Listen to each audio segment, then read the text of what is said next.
Saludos a todos, queridas y queridos. Hoy les traigo algunos relatos aterradores reales. Si les gusta este tipo de contenido, no olviden dejar su like, suscribirse al canal y comentar desde dónde nos están viendo y qué hora es ahora mismo. Y ahora, vamos con los relatos.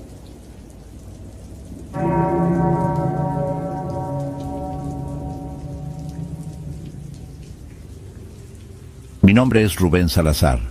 Tengo 46 años y llevo casi 25 manejando tráileres por todo México. No soy un hombre de muchas palabras, ni de imaginación. Mi vida es la carretera, las cargas, los tiempos de entrega. Lo que les voy a contar no es un cuento, no es una leyenda que me contaron. Es algo que me pasó a mí, en una noche de junio, hace unos 3 años. Todavía siento un frío en la espalda cuando el recuerdo se me viene a la mente sin que yo lo llame. Sobre todo en esas madrugadas largas y solitarias. Salí de Reynosa como a las 10 de la noche. Llevaba una carga de electrodomésticos para una tienda departamental en Ciudad Victoria. El tractocamión era un Kenworth T680, modelo reciente, bien cuidado. La empresa para la que trabajo es seria en eso, nos dan buenas máquinas. La carretera federal 85 no es mi favorita, sobre todo de noche. Tiene tramos muy solos, muy oscuros, y la fama que se ha ganado a lo largo de los años no es gratuita. Pero el trabajo es el trabajo, y uno se acostumbra a no pensar demasiado en esas cosas. Pones tu música, te preparas un buen termo de café amargo, y te concentras en los kilómetros que tienes por delante. La noche era pesada. No hacía frío, pero la humedad era densa. Casi se podía masticar. Una neblina baja empezaba a formarse sobre el asfalto, de esas que obligan a bajar la velocidad y a forzar la vista. Las luces del tráiler cortaban la bruma, pero no llegaban muy lejos. Era como avanzar dentro de un túnel de algodón gris. Por la radio solo se escuchaba estática, a veces interrumpida por fragmentos de una cumbia o la voz lejana de un predicador. Después de un par de horas, la apagué. El silencio era mejor, solo roto por el rugido constante del motor Cummins y el zumbido de los neumáticos sobre el pavimento. Calculo que serían cerca de las 2 de la madrugada. Había pasado el entronque que va para San Fernando, y me encontraba en uno de los tramos más desolados de la ruta. No me había cruzado con otro vehículo en más de media hora. El paisaje, si es que se le podía llamar así en esa oscuridad, era una mancha negra a ambos lados de la carretera. Matorrales, huizaches, la nada. De pronto a lo lejos vi unas luces. No eran faros de otro coche, eran fijas, parpadeantes de color anaranjado y rojo. Mi primer pensamiento fue un accidente. Reduje la velocidad, preparándome para lo que fuera. Conforme me acercaba, la neblina parecía espesarse alrededor de las luces, dándoles un halo difuso y extraño. Pude distinguir siluetas, conos de plástico naranja, de esos que usan para delimitar carriles. Y luego, una estructura metálica que cruzaba la carretera, con focos rojos en la parte superior. Era un retén militar. Eso me tranquilizó y me extrañó al mismo tiempo. Era raro verlos en esa zona a esas horas, pero no imposible. A veces montaban operativos sorpresa. Vi las siluetas de 2 vehículos militares, de esos grandes tipo Humvee, estacionados a un lado del camino. Sus luces estaban apagadas, lo que me pareció un poco raro. Me acerqué despacio, siguiendo las indicaciones de un soldado que me hacía señas con una lámpara de mano. El haz de luz se movía de arriba a abajo, lento, preciso. Detuve el tráiler a unos 20 metros del primer cono. El lugar estaba extrañamente silencioso, a pesar de las luces y la gente. El aire olía a humedad, a tierra mojada y a ozono, como después de una tormenta eléctrica que nunca llegó. El motor de mi camión, regulando en baja, era el sonido más fuerte en todo el lugar. Se acercaron 2 soldados a mi ventanilla. El que parecía al mando, un poco más alto, se detuvo a un par de pasos. El otro se quedó junto a la puerta del copiloto, con el rifle colgado al hombro, en una posición de descanso pero alerta. Vestían el uniforme de campaña color verde olivo, el que usaban antes, no el nuevo pixelado. Llevaban cascos y sus rostros estaban medio ocultos por la sombra del ala. El que me habló tenía la voz grave, neutra, sin ninguna entonación particular. Buenas noches. Documentos del vehículo y su licencia, por favor. No había agresividad en su tono, era pura rutina. Me incliné para sacar la cartera y la carpeta con los papeles del camión. La luz de la cabina iluminó mis manos temblorosas. No estaba nervioso por ellos. Era el cansancio, la tensión del camino. Se los pasé por la ventanilla. El soldado los tomó con unos guantes de cuero negro. Tenía una pequeña linterna de bolsillo, con la que empezó a revisar los papeles, hoja por hoja, con una calma exasperante. La luz de la linterna era débil, amarillenta. Mientras él revisaba, yo miraba alrededor. Pude contar unos 6 o 7 soldados en total. Se movían poco, como estatuas. Ninguno hablaba. El único sonido, además de mi motor, era el zumbido de un generador eléctrico que debía estar alimentando las luces del retén, aunque no podía verlo. Era un zumbido bajo, constante, casi una vibración en el aire. La neblina lo envolvía todo. Los conos, los vehículos, los hombres. Parecía que el mundo terminaba a 50 metros de mi cabina. El soldado me devolvió los papeles. Todo en orden, señor Salazar. Le vamos a pedir que se orille y apague el motor. Espere indicaciones. No va a ser mucho tiempo. Asentí con la cabeza. ¿Algún problema oficial? Procedimiento de rutina. Avance despacio y estaciónese detrás del vehículo militar. Espere aquí, por favor. No era momento de hacer preguntas. Hice lo que me indicó. Maniobré el pesado camión hacia la acotación, el caucho de las llantas crujiendo sobre la grava suelta. Lo alineé detrás de una de las Humvee, dejando un espacio prudente. Apagué el motor. El silencio que cayó fue total, profundo. Solo quedaba el zumbido del generador. Me recargué en el asiento y solté un suspiro. Una parada de rutina. Quizás buscaban a alguien o alguna carga ilegal. Lo mejor era tener paciencia. Saqué el termo y me serví un poco de café en el vaso que uso de taza. Estaba tibio, pero servía. Le di un sorbo. El sabor amargo me ayudó a despejarme un poco. Miré por el retrovisor. Veía las luces del retén, las siluetas de los soldados moviéndose ocasionalmente. No detuvieron a nadie más. De hecho, no venía nadie detrás de mí, ni en sentido contrario. La carretera estaba muerta. Pasaron 5 minutos, luego 10. Empecé a sentirme inquieto. Normalmente estas revisiones son rápidas. Te revisan la carga, te hacen un par de preguntas y te dejan ir. Esto era diferente. Estaban ahí, parados, esperando. ¿Qué esperaban? No había movimiento. No había comunicación por radio que yo pudiera escuchar. La quietud era antinatural. Revisé mi celular. Sin señal, por supuesto. Lo dejé sobre el tablero. El interior de la cabina se sentía pequeño, claustrofóbico. El olor a café, a plástico viejo y al sudor de un día largo de trabajo me empezó a fastidiar. Bajé un poco la ventanilla. El aire húmedo entró de golpe. No refrescaba, solo se sentía pegajoso. Y ese olor a ozono seguía ahí, más fuerte ahora. Después de lo que calculo fueron unos 15 o 20 minutos, la paciencia se me agotó. Esto no era normal. Decidí bajar a preguntar qué pasaba, si podía continuar mi viaje. Quizás se habían olvidado de mí. Abrí la puerta con cuidado. El sonido del metal rechinando pareció un estruendo en medio de aquel silencio. Puse un pie en el primer escalón, luego el otro. Sentí la grava crujir bajo mis botas. Me estiré un poco. La espalda me dolía por las horas de manejo. Me di la vuelta, listo para caminar hacia el soldado que me había atendido. Y entonces me quedé helado. No había nada, absolutamente nada. La carretera estaba vacía. Las luces del retén, los conos anaranjados, Los vehículos militares, los soldados, todo había desaparecido. Parpadeé varias veces, pensando que era una jugarreta de mis ojos cansados, un efecto de la neblina. Pero no, la carretera se extendía frente a mí, oscura, silenciosa, envuelta en esa niebla gris. El zumbido del generador también se había ido.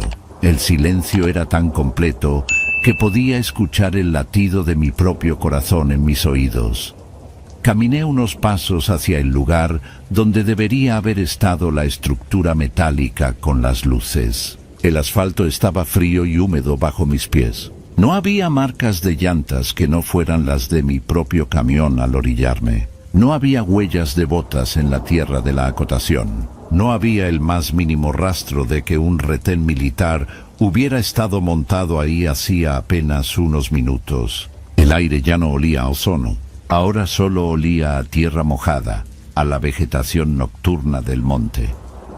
Me di la vuelta y miré mi tráiler.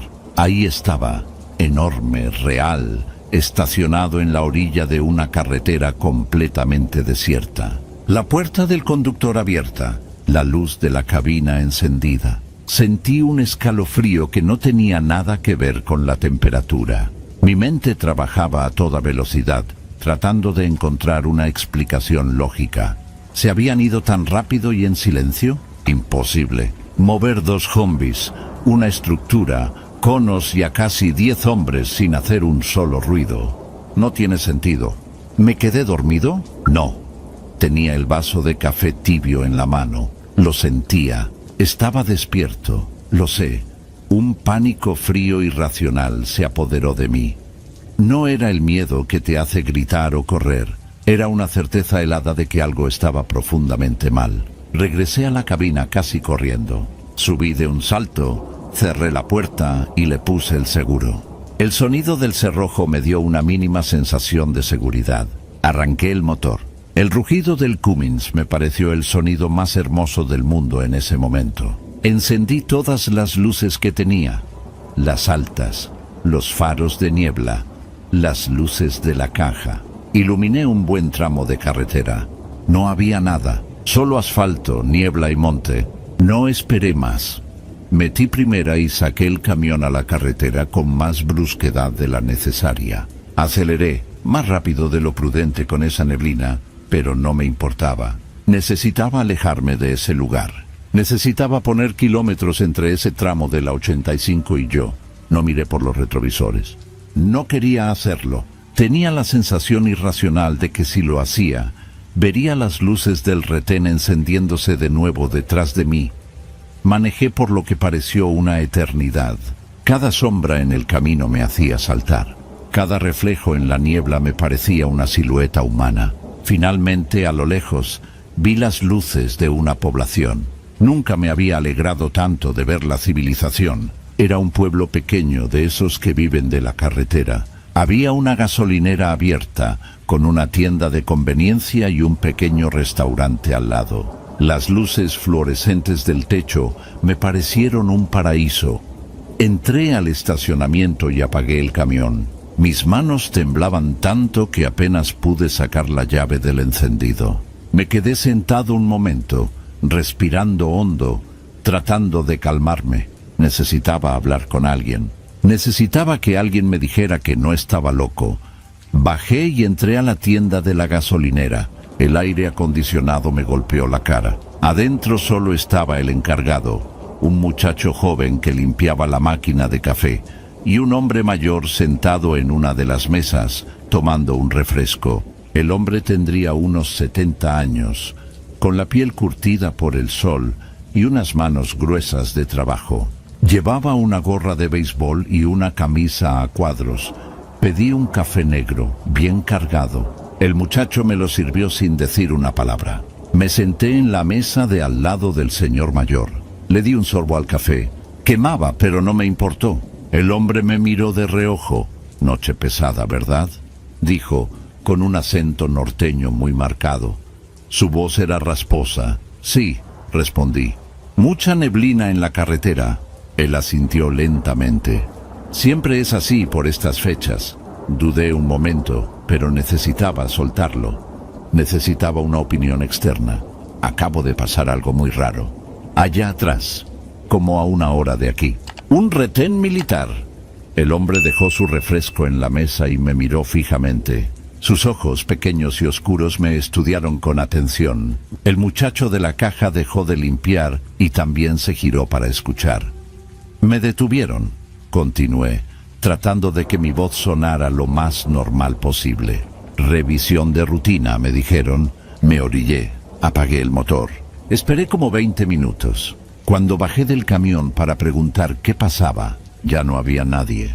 Se habían ido, sin hacer ruido. No había ni rastros. El silencio en la pequeña tienda fue absoluto. El muchacho me miraba con la boca ligeramente abierta, pero la reacción del hombre mayor fue la que me heló la sangre. No se sorprendió, no se rió, no me miró como si estuviera loco. Su rostro se puso pálido, casi del color de la cera. Bajó la mirada a su vaso y lo giró lentamente entre sus dedos. ¿Eran como 6, 7 soldados? Preguntó en voz baja sin mirarme. Con uniformes de los de antes, verdes. Sentí un nudo en el estómago. ¿Cómo sabe? Él levantó la vista. Su expresión era sombría, cargada de una tristeza vieja. Usted no es el primero al que le pasa, ni será el último.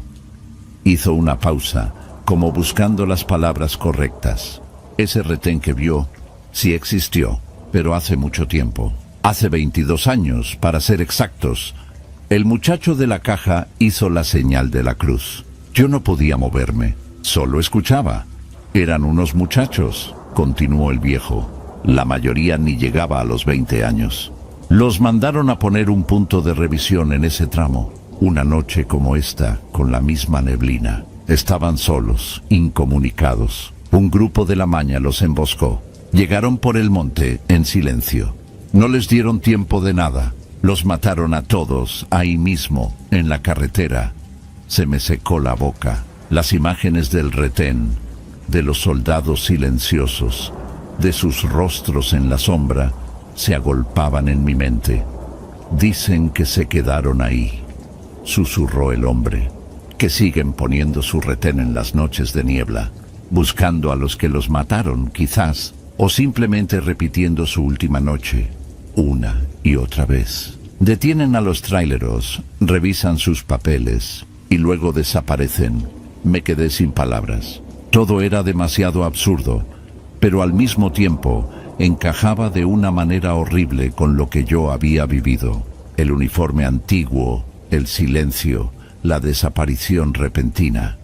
Hay algo más que cuenta la gente, añadió el viejo, bajando aún más la voz, inclinándose sobre la mesa como para contarme un secreto. Los otros que los han visto, los que se fijaron bien, dicen que esos soldados tienen algo raro en la cara, algo en los ojos. ¿En los ojos? Y pregunté, con un hilo de voz. El hombre asintió lentamente. Dicen que no tienen color, que son completamente negros, como pozos vacíos. En ese instante un recuerdo fugaz me golpeó como un rayo. El soldado que revisó mis papeles, la luz amarillenta de su linterna, su rostro en la sombra del casco. No pude verle bien los ojos en ese momento. O quizás sí los vi, pero mi mente se negó a procesarlo. El recuerdo era borroso, confuso, como visto a través de un cristal sucio. Pero la sensación, el frío que me recorrió en ese momento, ese sí era real. No dije nada más. Terminé mi café de un trago, le di las gracias al hombre y pagué en el mostrador. El muchacho no me cobró, solo me hizo un gesto con la cabeza. Salí de la tienda y volví a la seguridad de mi cabina. Me quedé ahí hasta que amaneció, con el motor encendido y las luces puestas, viendo cómo la neblina se disipaba lentamente con los primeros rayos del sol. Nunca he vuelto a pasar por esa carretera de noche.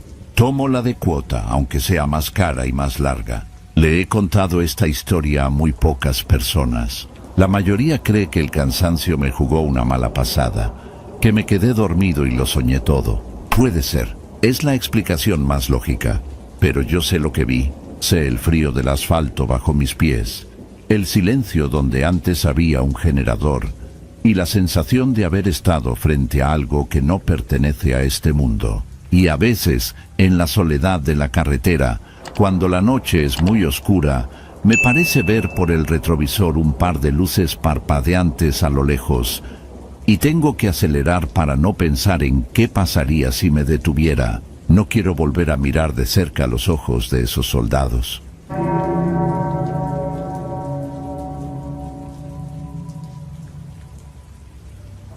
Todo empezó una noche de octubre, a finales. La temporada de lluvias había terminado, pero el frío ya empezaba a calar en los huesos, sobre todo en las alturas de la sierra. Estábamos cerrando el taller mi primo Ismael y yo. Serían cerca de las 10 de la noche. El cielo estaba despejado y hacía un viento helado que silbaba al colarse por las rendijas del portón metálico. Recuerdo el olor a grasa y a café recalentado que impregnaba la pequeña oficina. Ismael estaba cuadrando las cuentas del día y yo terminaba de limpiar unas herramientas. El teléfono sonó. Era el de la línea de emergencias, el que solo usábamos para los servicios de carretera.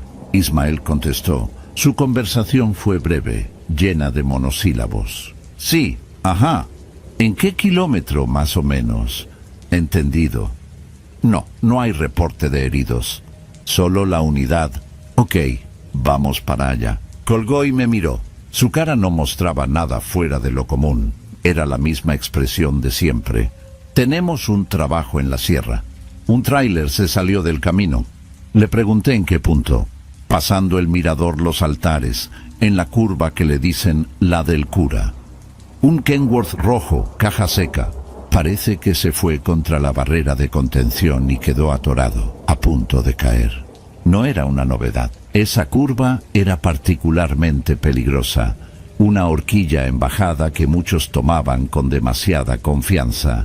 Le pregunté si había reporte de otros vehículos involucrados o del conductor.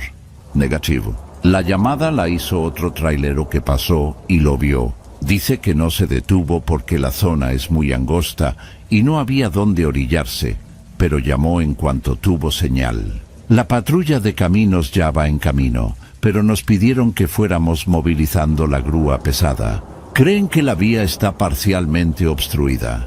Nos preparamos como de costumbre. Nos pusimos chamarras más gruesas, guantes de carnaza y agarramos los termos con café. La grúa, una Peterbilt vieja pero confiable que apodábamos La Bestia, ya estaba lista, con el tanque lleno. El motor diésel tardó un poco en arrancar por el frío, tosiendo un humo negro y espeso, antes de estabilizarse en un ronroneo grave y potente. Subimos a la cabina. El interior olía a vinilo viejo y a tabaco.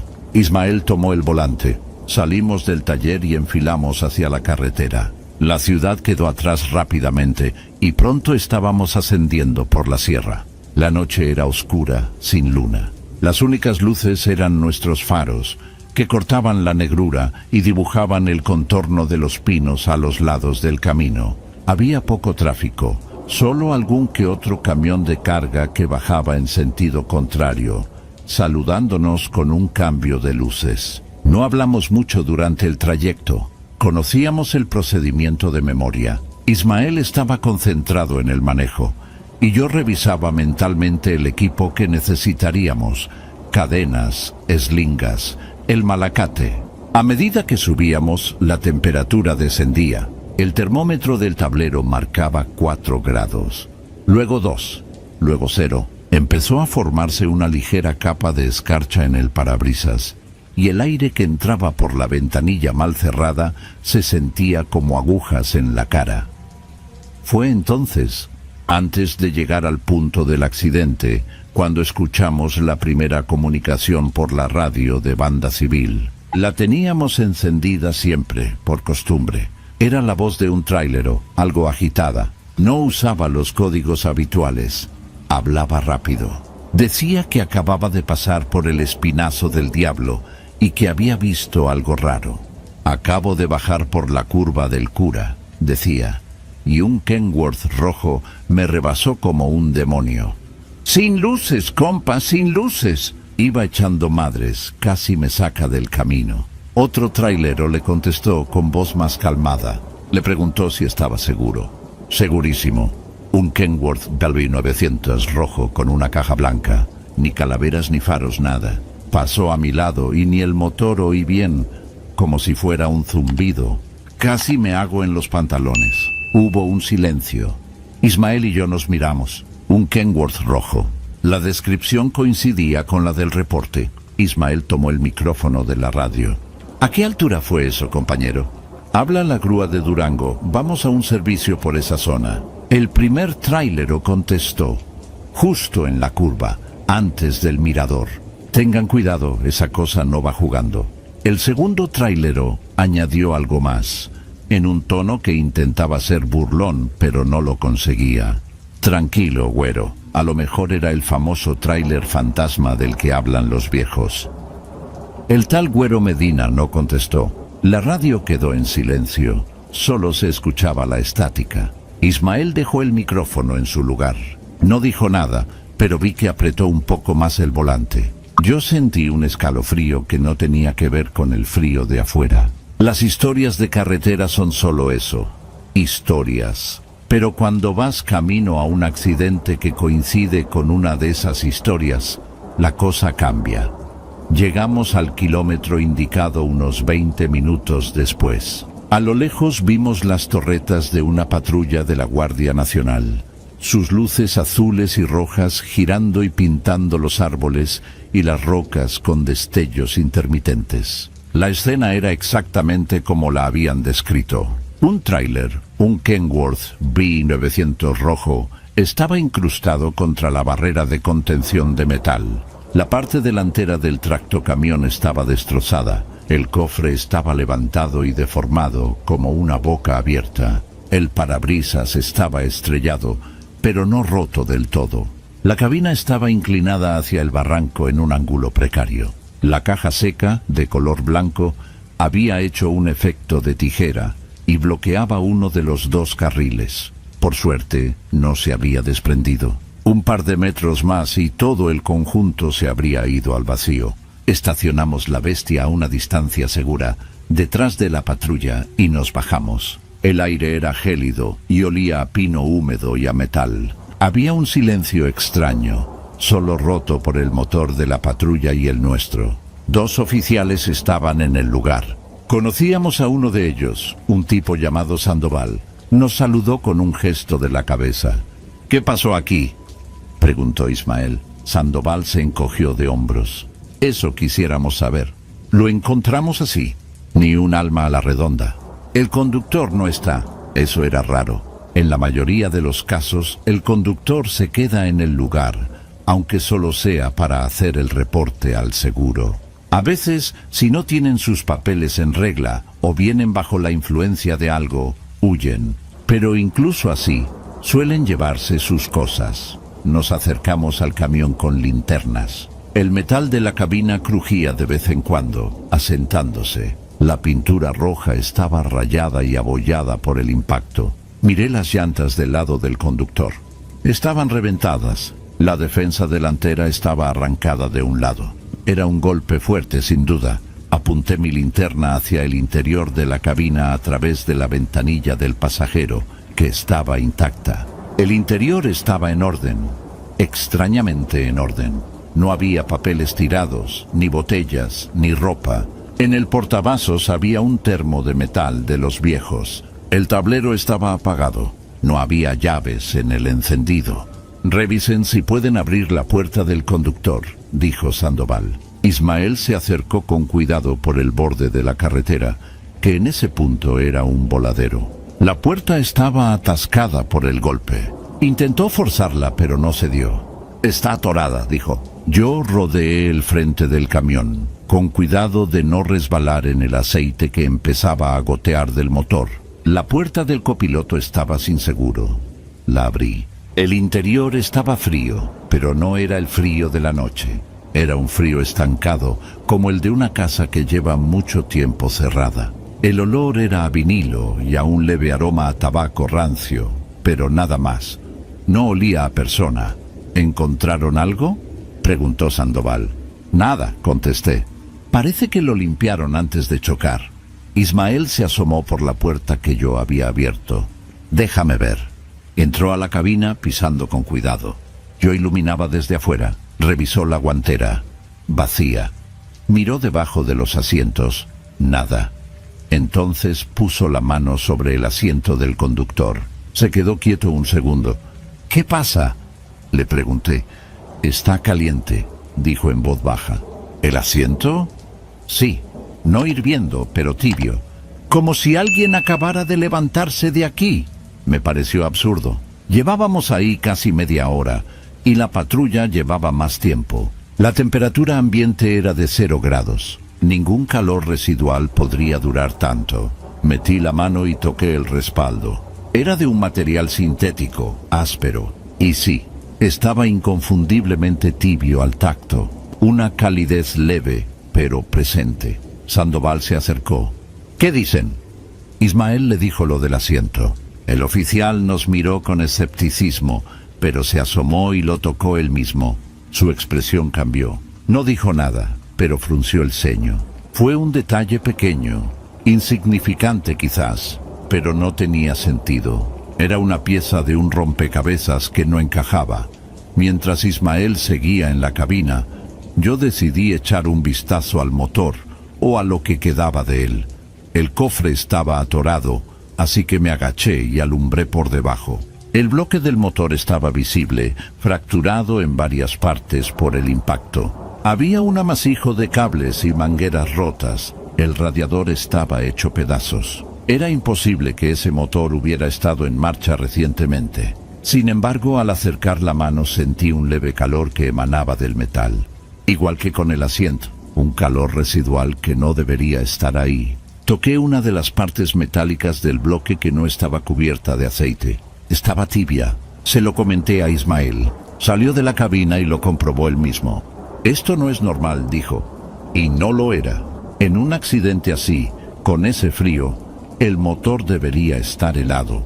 Decidimos empezar con el trabajo. No podíamos quedarnos ahí toda la noche buscando explicaciones. El primer paso era asegurar la unidad para que no se fuera al barranco. Ismael maniobró la bestia colocándola en posición. El ruido de nuestro motor y del malacate rompió el silencio de la sierra. Enganchamos las cadenas al chasis del Kenworth. Fue un trabajo lento y cuidadoso. El metal del tráiler estaba frío al tacto. El frío normal del metal expuesto a la intemperie. Pero cada vez que mi mano rozaba algo cerca de la cabina o del motor, sentía esa extraña tibieza.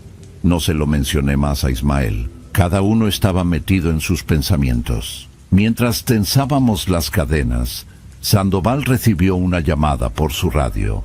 Lo vimos alejarse unos metros, hablando en voz baja. Cuando regresó, tenía una expresión todavía más extraña. Acabo de hablar con la central. Ya tienen los datos de las placas. ¿Y?, preguntó Ismael. Las placas corresponden a un Kenworth Blue 900, modelo 1998, color rojo. Todo coincide. Hizo una pausa. Pero el camión fue reportado como chatarra en el 2001. Estuvo involucrado en un accidente fatal. Aquí mismo nos quedamos callados. El viento soplaba y el crujido del metal del camión accidentado parecía ahora más siniestro. ¿Fatal?, pregunté yo. Sandoval asintió. El conductor murió en el impacto. Sucedió en diciembre de 1999. Se llamaba Ramiro. No recuerdo el apellido. El camión se incendió. Pérdida total. Miramos el camión que teníamos enfrente.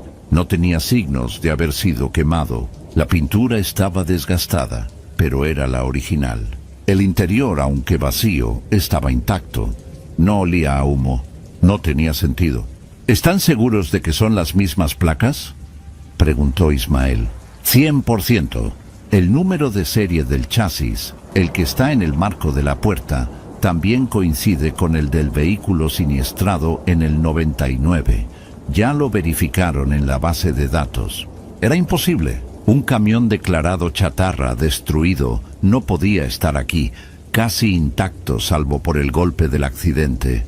A lo mejor clonaron las placas y el número de serie, sugerí, aunque sonaba poco probable. Es mucho trabajo para un camión tan viejo. Sandoval negó con la cabeza. No lo sé, pero esto ya no es solo un accidente de tráfico. Nos pidieron que remolquemos la unidad al Corralón Federal en Durango para una investigación. Terminamos de asegurar el camión y empezamos la lenta maniobra de remolcarlo de vuelta a la carretera. El trabajo nos llevó casi 3 horas. El peso muerto del tráiler se resistía. Los ejes traseros estaban atascados y tuvimos que usar gatos hidráulicos para liberarlos. Durante todo ese tiempo la sensación de extrañeza no desapareció. Era como si estuviéramos trabajando en un escenario, en algo que no era real. Finalmente logramos enderezar el camión y engancharlo a la bestia. El sol empezaba a insinuarse por el este, tiñendo el cielo de un gris pálido. La neblina comenzó a levantarse lentamente de los barrancos. Antes de irnos, eché un último vistazo a la cabina del Kenworth. A través del parabrisas estrellado, vi el termo de metal que seguía en el portavasos. Sin pensarlo mucho, abrí la puerta y lo tomé. Estaba pesado. Lo desenrosqué. Para mi sorpresa, salió un hilo de vapor. El café o lo que fuera que contenía todavía estaba caliente. No tibio, caliente. Lo cerré rápidamente y me lo guardé en el bolsillo grande de la chamarra. No supe por qué lo hice. Fue un impulso. El viaje de regreso fue lento y tenso. Remolcar un tráiler de ese tamaño por el Espinazo del Diablo es complicado, y más aún con el tráfico de la mañana que ya empezaba a fluir. Ismael manejaba con una concentración absoluta. Yo iba mirando por el retrovisor al Kenworth rojo que nos seguía, inerte y silencioso. Parecía un animal muerto que arrastrábamos. No hablamos del tema. No había nada que decir.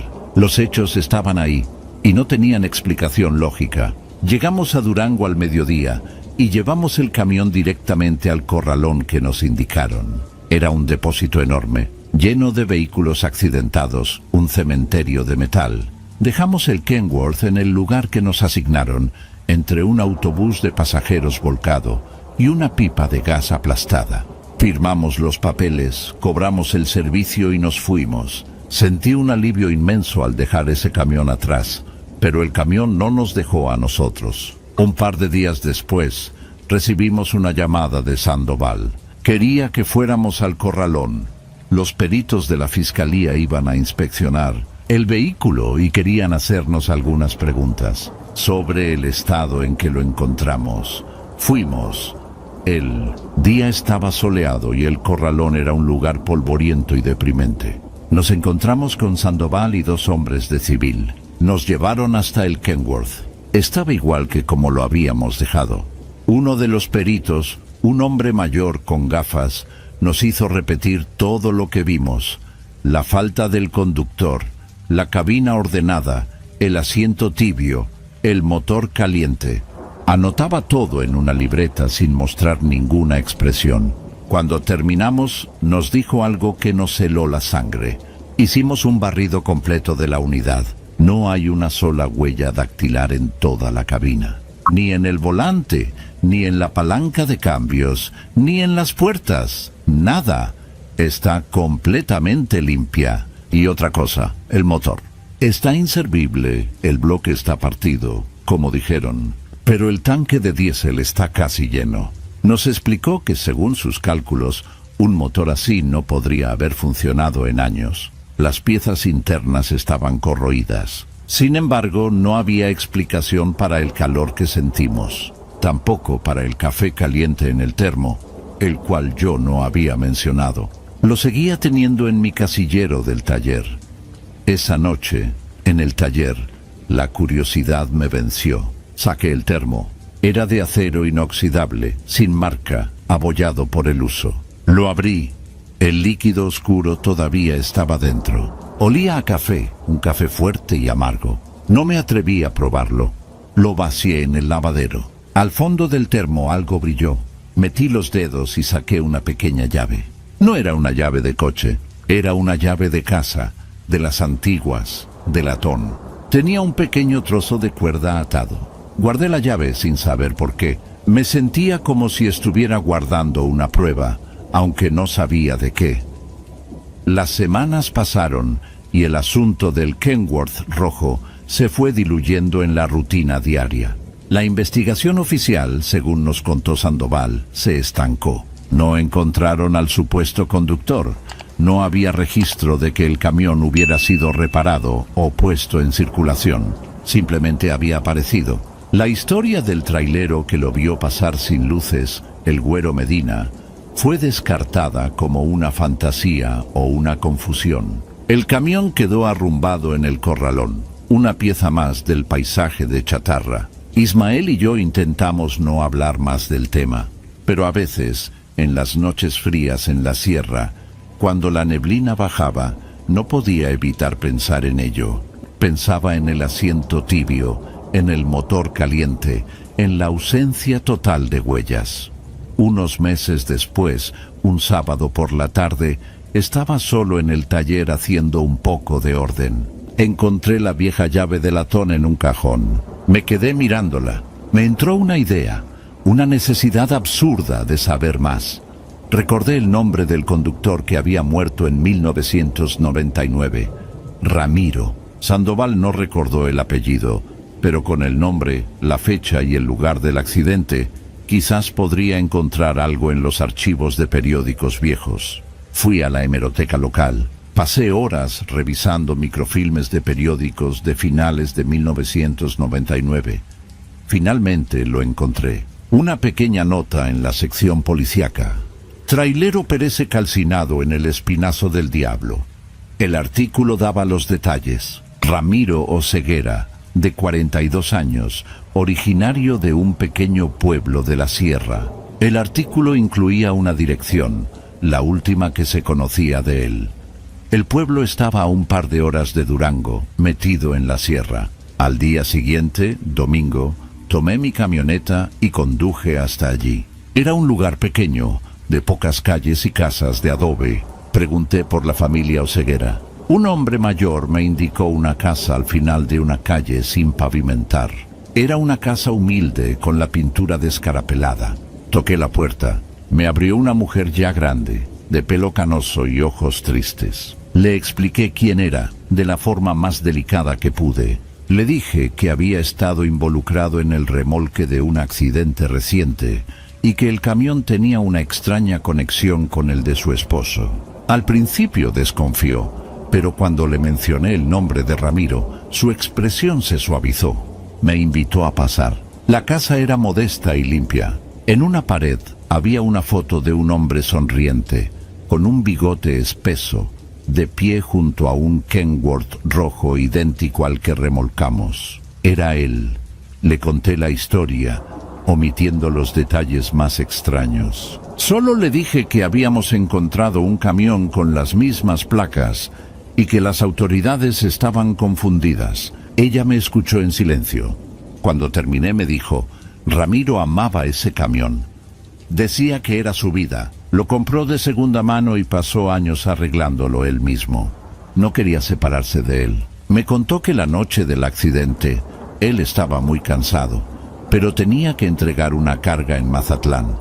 Discutieron. Ella le pidió que no fuera, que descansara. Él insistió. Fue la última vez que lo vio. Entonces saqué la llave de mi bolsillo. Se la mostré. ¿Reconoce esta llave? La mujer la tomó. Sus manos temblaron un poco. La miró fijamente durante un largo rato. «Es la llave de la puerta de atrás de la casa», dijo con un hilo de voz. «Siempre la llevaba consigo. La perdí. Creí que se había quemado con él en el camión. Nos quedamos en silencio. No había nada más que decir. Me despedí y me fui.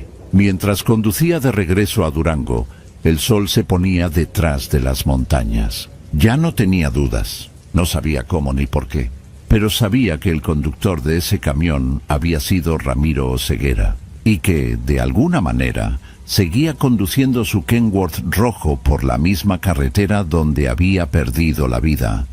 Nunca más volvimos a tener un servicio como ese. Seguimos trabajando en el Espinazo del Diablo durante años. Sacamos más camiones de los barrancos, ayudamos a más conductores varados, pero cada vez que pasaba por la curva del cura, sobre todo de noche y con neblina, bajaba la velocidad, apagaba la radio y escuchaba.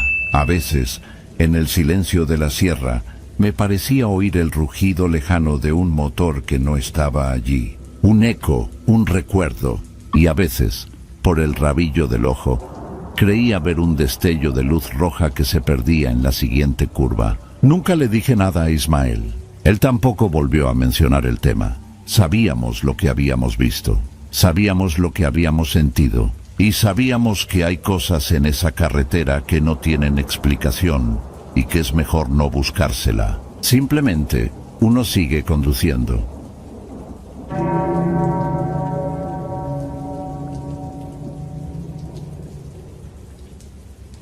Mi nombre es Isidro. Llevo casi 30 años manejando tráileres por todo México. Conozco las carreteras como la palma de mi mano, o eso me gusta pensar. He visto de todo: accidentes feos, bloqueos, tormentas que aparecen de la nada, animales que se cruzan en la oscuridad. Es un trabajo solitario, pero uno se acostumbra. La cabina del camión se vuelve tu casa. El motor es una compañía constante y la carretera es el paisaje que nunca cambia del todo, pero tampoco es siempre el mismo. Lo que voy a contar pasó hace unos 4 años, en una ruta que he hecho cientos de veces, la que va de Fresnillo hacia Zacatecas capital. Era un martes de noviembre, o quizás miércoles de madrugada. Llevaba una carga de refacciones industriales, nada pesado pero sí voluminoso. Salí del patio de carga en Fresnillo cerca de la 1 de la mañana. El papeleo se había alargado más de lo normal. No me gustaba salir tan tarde. Prefería empezar en la noche y que el amanecer me encontrara ya cerca de mi destino. Pero el trabajo es el trabajo. El camión era un Kenworth T680, bastante nuevo en ese entonces. La cabina era cómoda. Antes de arrancar, seguí mi rutina de siempre. Revisé las luces, la presión de las llantas, los niveles de aceite y agua. Me preparé un termo grande de café cargado sin azúcar. Compré un par de burritos de frijoles en un puesto que se pone afuera del polígono industrial y los dejé en el asiento del copiloto para más tarde. La noche estaba despejada y fría. El cielo de Zacatecas, cuando no hay nubes, es impresionante. Se ven miles de estrellas, más de las que uno puede contar. El aire era seco y olía a polvo y a la grasa de los talleres cercanos. Subí a la cabina, ajusté el asiento y los espejos, aunque ya estaban en mi posición. Es una manía. Encendí el motor y dejé que se calentara un par de minutos mientras sintonizaba la radio. A esa hora solo se encuentran programas de música regional o de esos locutores que dan consejos a gente con problemas de amor. Puse un poco de música norteña a un volumen bajo, solo para tener un ruido de fondo que no fuera el motor. Salí del patio y tomé la carretera federal 45. El tráfico era casi nulo, apenas un par de camiones y algún coche ocasional. La carretera en ese tramo es mayormente recta, con llanuras a ambos lados. La vegetación es escasa. Matorrales, huizaches y algunos cactus que se ven como siluetas oscuras bajo la luz de la luna. La sensación de manejar de madrugada en un lugar así es extraña. Es como estar en otro mundo. El haz de luz de los faros es lo único que te conecta con la realidad, cortando la oscuridad por delante. El resto es una negrura inmensa. Pasé el primer par de horas con normalidad. Me tomé un café, luego otro. El sueño no era un problema. Estaba acostumbrado a estos horarios. El zumbido del motor era constante, un sonido grave que vibra en todo el cuerpo. A veces, en el silencio, se escuchan otros ruidos: el crujido de la carga, el silbido del viento contra los espejos, el chasquido de algún insecto que se estrella contra el parabrisas. Miraba el tablero de instrumentos de vez en cuando. Todos los indicadores en verde, la temperatura del motor, la presión del aceite, el nivel de diésel, todo en orden. El reloj del tablero marcaba las 3:37 am. cuando vi la señal a lo lejos. Era un letrero de metal verde, algo desgastado por el sol y el polvo, que decía Paradero 17. No es un paradero de verdad, no hay nada ahí, ni una tienda, ni una gasolinera, ni siquiera un acotamiento decente. Es solo un punto de referencia, un número en la carretera.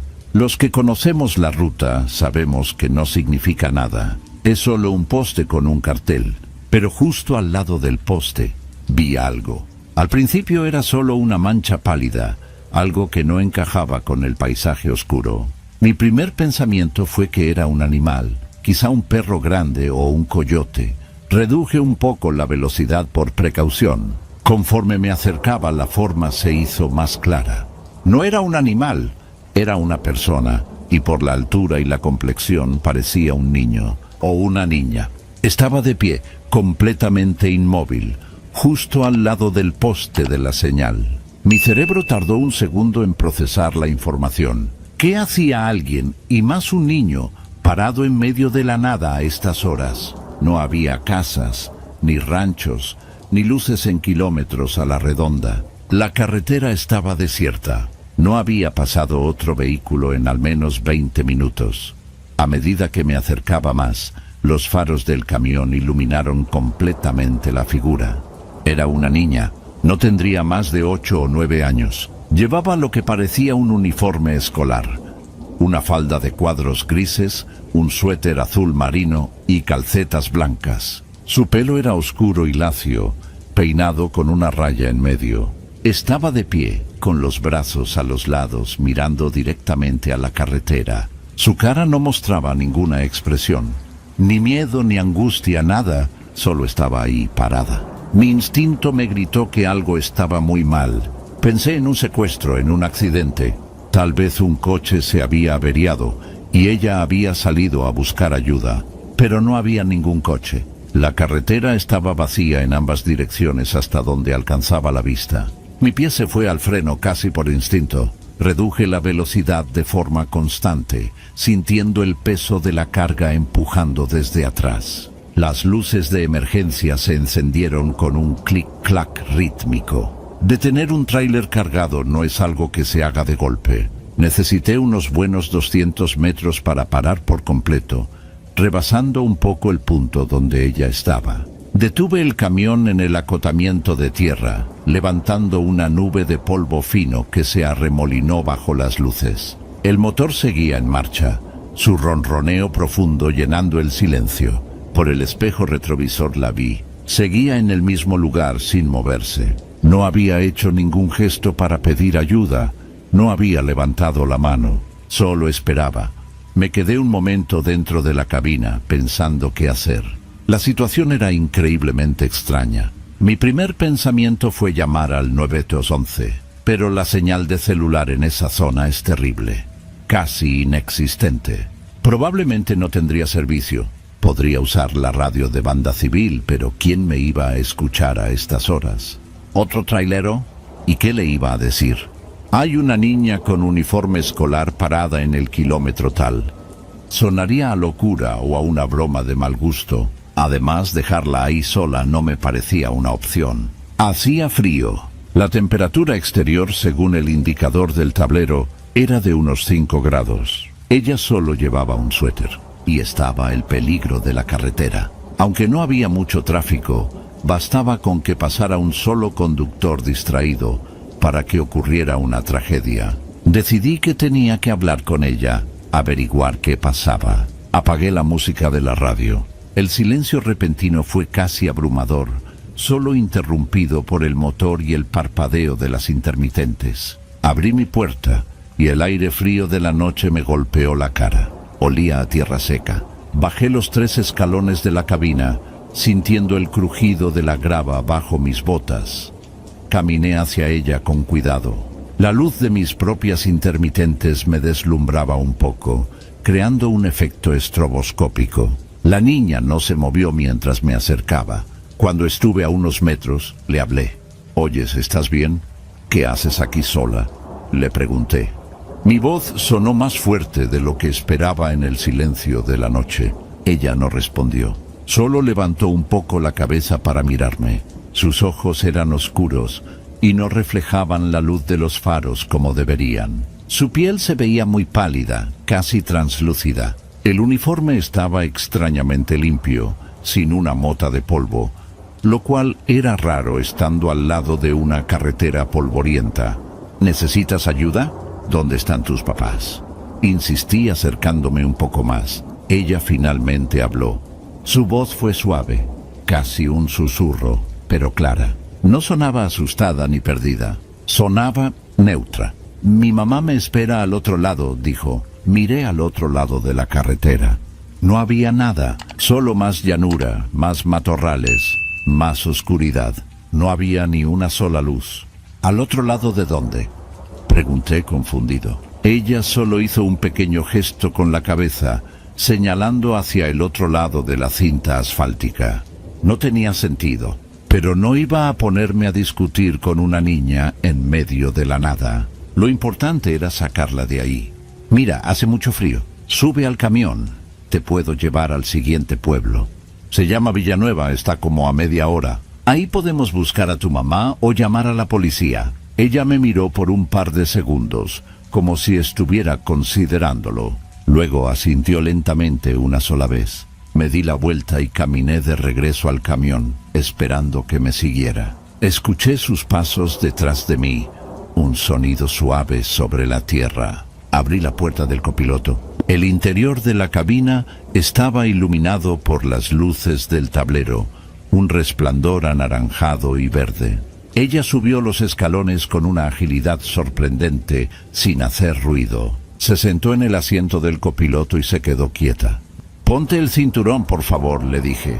Observé cómo tomaba la cinta del cinturón de seguridad y la abrochaba. Escuché el clic metálico de la hebilla al encajar. Fue un sonido normal, cotidiano, pero en esa situación se sintió extrañamente tranquilizador. Cerré su puerta y rodeé el camión para volver a mi asiento. Cuando subí, ella ya estaba mirando al frente, hacia la carretera. No me miró. Su postura era perfectamente recta. Sus manos estaban sobre sus rodillas. Quité las luces de emergencia y puse la direccional para reincorporarme a la carretera. Aceleré lentamente, sintiendo cómo las toneladas de metal y carga empezaban a moverse de nuevo. El camión se metió en el carril y pronto recuperamos la velocidad de crucero. Durante los primeros minutos no dije nada. No sabía qué decir. La presencia de la niña a mi lado era desconcertante.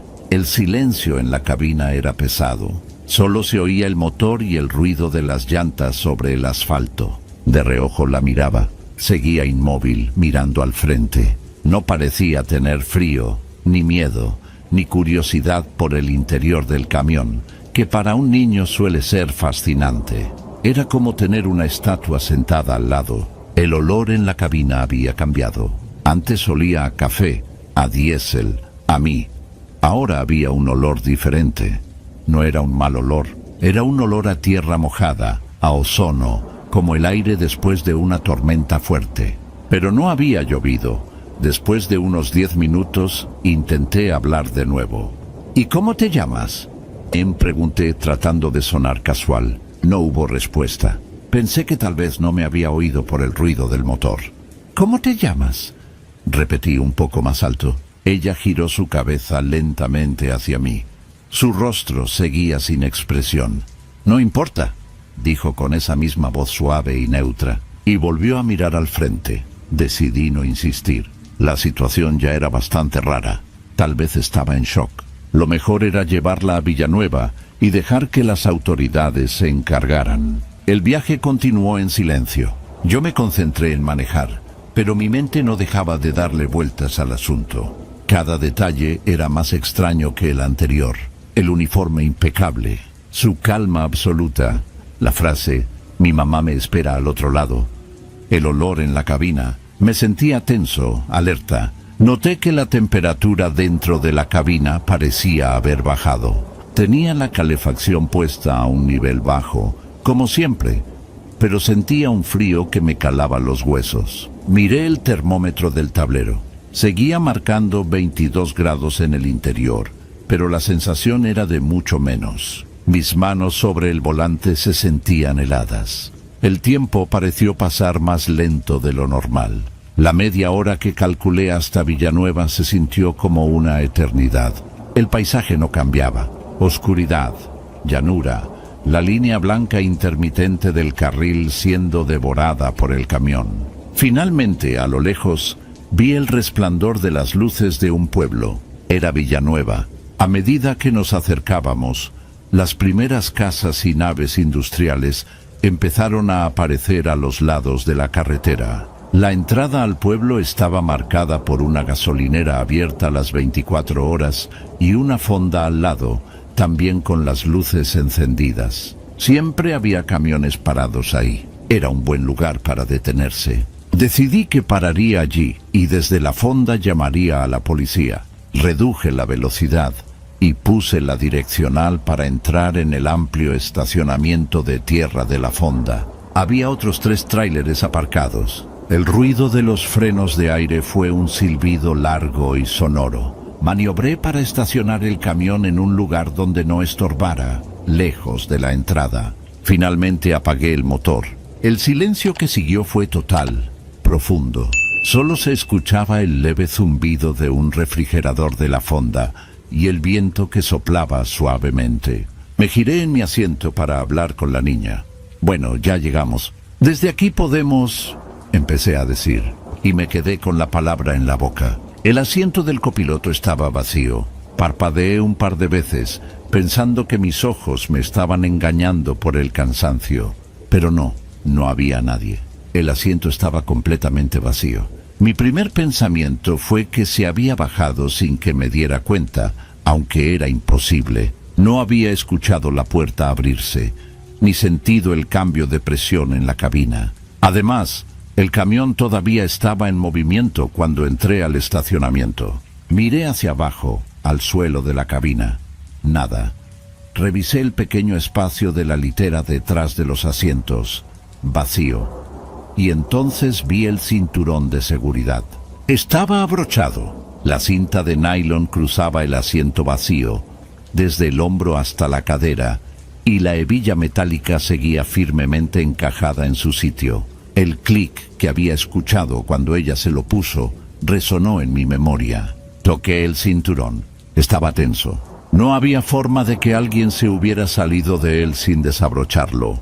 Y si lo hubiera desabrochado, la cinta se habría retraído automáticamente hacia el pilar de la puerta.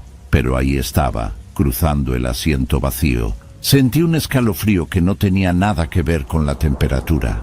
Era un frío que nacía desde dentro. Me quedé mirando el asiento y el cinturón por lo que pareció un minuto entero. No entendía nada. No tenía lógica. Era imposible. Pero estaba pasando. Desabroché el cinturón con un movimiento lento, casi temeroso. La cinta se recogió con un ruido seco, como siempre. El asiento ahora estaba completamente vacío. Toqué la tela del asiento. Estaba helada, mucho más fría que mi propio asiento. Bajé del camión. Mis piernas se sentían débiles. Necesitaba un café, pero uno de verdad caliente. Y necesitaba hablar con alguien, con quien fuera. Caminé hacia la fonda. Las luces de neón del letrero Fonda El Buen Viaje parpadeaban un poco.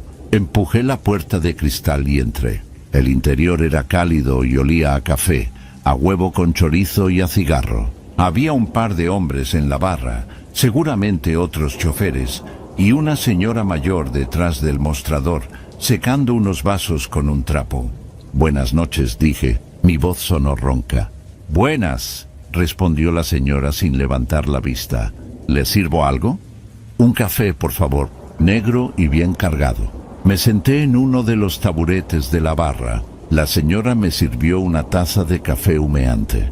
Le di un sorbo. Estaba ardiendo, pero era lo que necesitaba. Los otros 2 choferes hablaban en voz baja de precios de fletes y de las condiciones de las carreteras más al norte. Yo me quedé callado, mirando mi taza. La imagen del cinturón de seguridad abrochado sobre el asiento vacío no se me iba de la cabeza.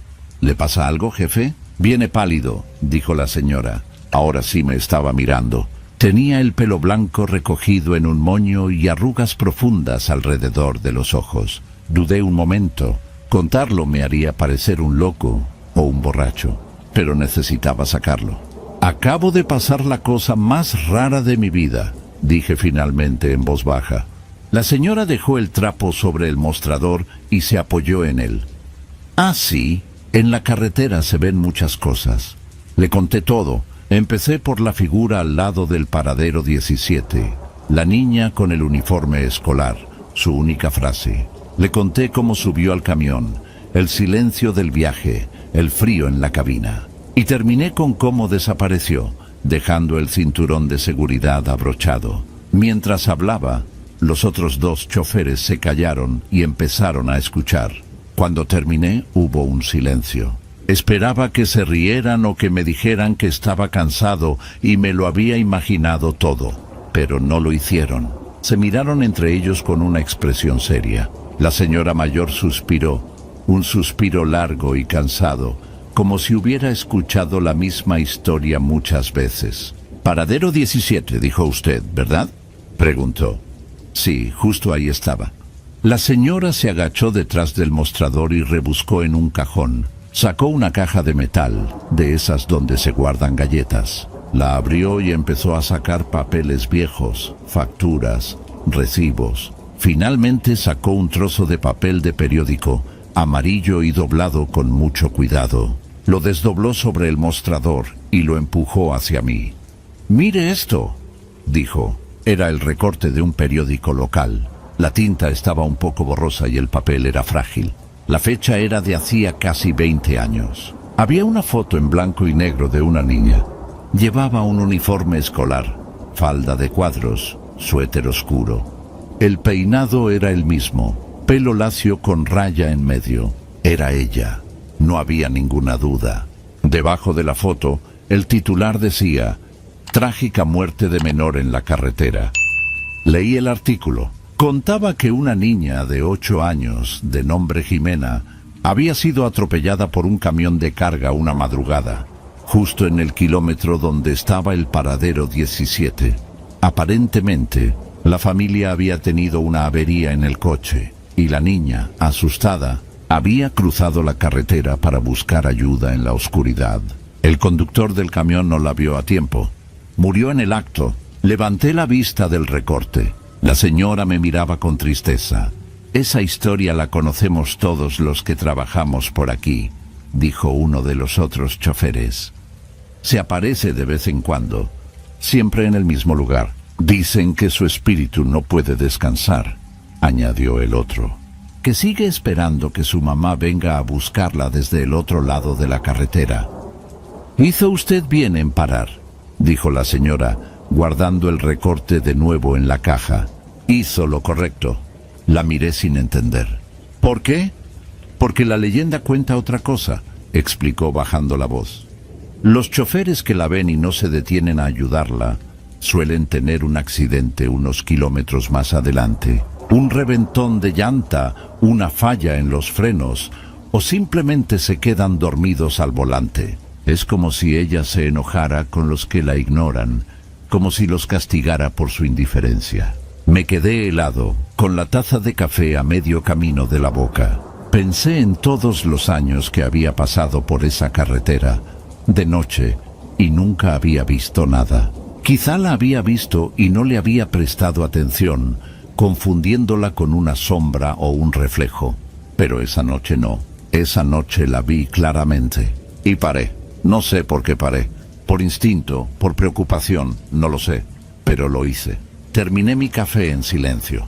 Pagué y di las gracias. Los otros choferes me desearon buen viaje con un gesto de cabeza. Salí de la fonda. El aire frío de la madrugada me pareció aún más helado. Miré mi camión, una mole de metal silenciosa bajo las estrellas. Antes de subir, miré el asiento del copiloto a través de la ventanilla.